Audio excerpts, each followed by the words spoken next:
Agora vamos falar sobre as métricas para avaliar modelo de classificação. Se por um lado eu tenho a regressão, que ela tem como objetivo prever um valor numérico. Por outro lado, a classificação ela tem como objetivo prever uma classe. Como por exemplo o íris, eu posso prever qual das classes ele tem, se é a classe 0, 1, 2, enfim. E tem outros exemplos também, eu imagino que eu tenho ali um conjunto de datasets de uma determinada escola e eu quero mapear o comportamento dos alunos e com base em algumas características do aluno eu quero classificar se aquele aluno é um aluno bom, ruim, médio e assim por diante. Então o objetivo é prever uma determinada classe, tá? Uma categoria. Então nesse caso a gente tem outras métricas para avaliar os modelos de classificação. E eu começo aqui pela acurácia, também conhecido como accuracy. A acurácia é uma medida geral de quão correto o modelo de classificação é, ou seja, qual a proporção de previsões corretas feitas pelo modelo em relação ao total de previsões. A acurácia nós vínhamos utilizando em aulas anteriores, quando construímos ali o pipeline, quando trabalhávamos ali com a otimização de hiperparâmetros, quando nós chamávamos ali o accuracy score. Por outro lado, estávamos querendo calcular o score de acurácia, que era exatamente essa métrica aqui. Então as características principais dela, ela tem uma interpretação direta, ela é bem intuitiva, fácil de entender, pois simplesmente calcula a proporção de previsões corretas, tá bom? Então talvez seja uma das métricas mais simples. E assim como ela e a matriz de confusão, ou Confusion Matrix, são uma das métricas mais utilizadas aqui para avaliar modelo de classificação. Ela é adequada para classes balanceadas, quando você tem classes com número semelhante de observação, então é interessante você utilizar elas. Quando você não tiver, é importante que você primeiro balanceie as suas classes. Nós vimos sobre essa técnica no curso número 2, onde nós vimos como lidar com dados e classes desbalanceadas, tá bom? Característica número 3, ela pode ser enganosa com classe desbalanceada. Se as classes no conjunto de dados forem desbalanceadas, a acurácia pode não refletir a verdadeira performance do modelo. Então, complementando um pouco mais a característica número 2. E a característica 4 não leva em consideração o desequilíbrio de classe. Por exemplo, não diferencia entre erros do tipo 1, falso positivo, e tipo 2, falso negativo, tá bom? Então, se você quiser que esse tipo de diferenciação exista, né, falso positivo e falso negativo, você pode utilizar outras métricas como a matriz de confusão, que a gente vai ver daqui a pouquinho. Mas vamos agora para a próxima métrica, que é a precisão ou precision. A precisão é a proporção de verdadeiros positivos sobre todos os exemplos classificados como positivo, tanto verdadeiros positivo quanto falso positivo.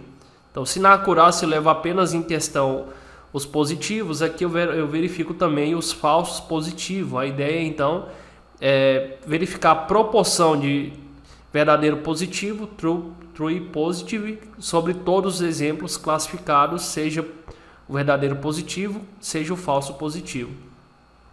Ele foca na qualidade da previsão positiva, indica a precisão das previsões positivas feitas pelo modelo.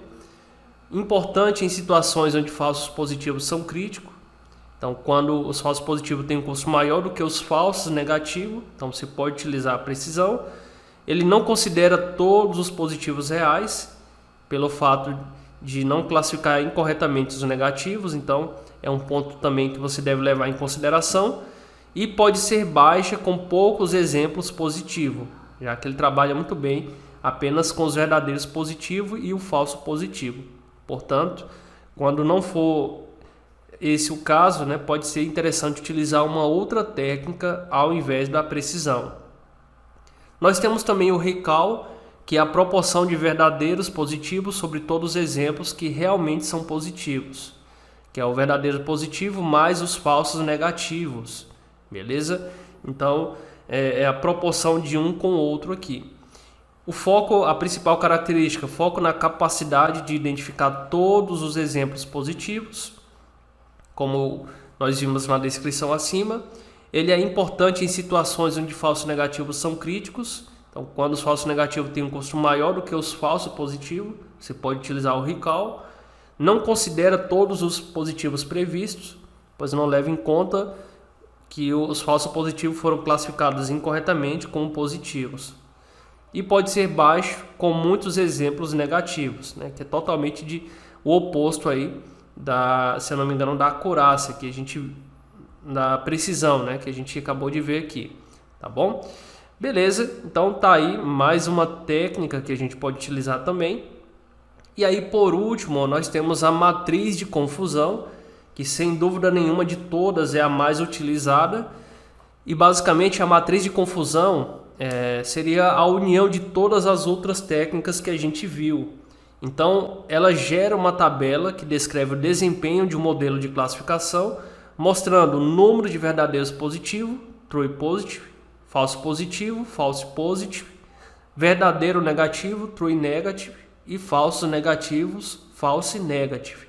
Então, ele gera aí pelo menos 4 valores aí nessa tabela para a gente.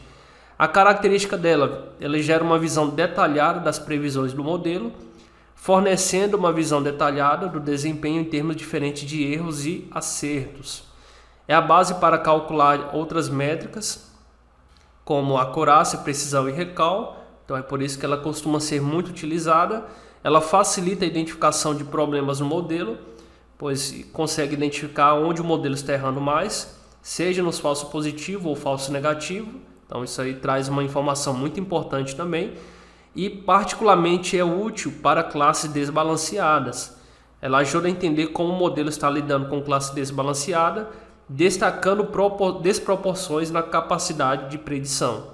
Então, se por um lado na acurácia não era recomendável que você utilizasse em classe desbalanceada, aqui na matriz de confusão não, é recomendável que você utilize, né, porque ele vai apresentar as desproporções na capacidade de predição. E aí eu gero aqui uma tabelinha aqui para você, que é uma tabela que tem os valores reais e os valores preditos. Então olha só, aqui a gente tem positivo e negativo. Na nossa diagonal principal a gente tem o TP e o TN.